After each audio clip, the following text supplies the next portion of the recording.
Guys मैंने ना त्रिशा शर्मा के केस में ना मैंने एक वर्ड बोला, शो मोटो। आपको पता है शो मोटो क्या होता है? शो मोटो ना हमारी कंट्री में जजेस के पास ये पावर है कि अगर कोई केस उन तक डायरेक्टली किसी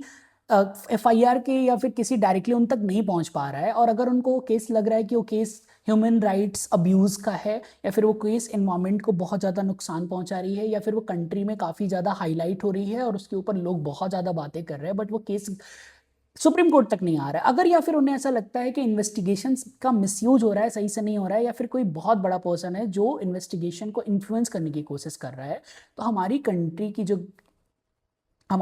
जो कॉन्स्टिट्यूशन है वो शियो मोटो से ये पावर देती है सुप्रीम कोर्ट और हाई कोर्ट को कि वो उस केस को डायरेक्टली खुद तक ले सकते हैं। ये एक लैटिन वर्ड है जिसका मतलब होता है एक्ट ऑन इट्स ओन, आप खुद से वर्क करना चाहते हैं। बहुत ही फेमस, अगर मैं सो मोटो केसेस की बात करूं तो बहुत ही सबसे बड़ा फेमस केस आरजी कर मेडिकल केस, ये सो मोटो के तहत सुप्रीम कोर्ट वो डायरेक्टली उन्होंने उसको अपने कंट्रोल में ले लिया था, कोई उन तक पहुंचाया नहीं गया था, ये आप याद रखिएगा। सेकंड, कोरोना के टाइम पे जो बहुत ज़्यादा लोगों का आउटरीच था कि लोग घरों को छोड़कर डायरेक्टली जा रहे थे, उस केस को उन्होंने डायरेक्टली सुप्रीम कोर्ट ने अपने कंट्रोल में लिया था कि पुलिस जो है और लोगों को सपोर्ट करे, ना कि उनको लाठियां बरसाए। और तीसरा, अगर आपको याद होगा तो मणिपुर का वायलेंस केस भी शिवमोटो में ना सुप्रीम कोर्ट ने अपने कंट्रोल में ले लिया था। तो ये शिवमोटो होता है जिसमें कोर्ट्स डायरेक्टली चीज़ों को अपने कंट्रोल में ले लेती है जब उन तक कोई नहीं पहुंचा रहा है और उन्हें ये लग रहा है कि कंट्री के लिए काफ़ी इंपॉर्टेंट है।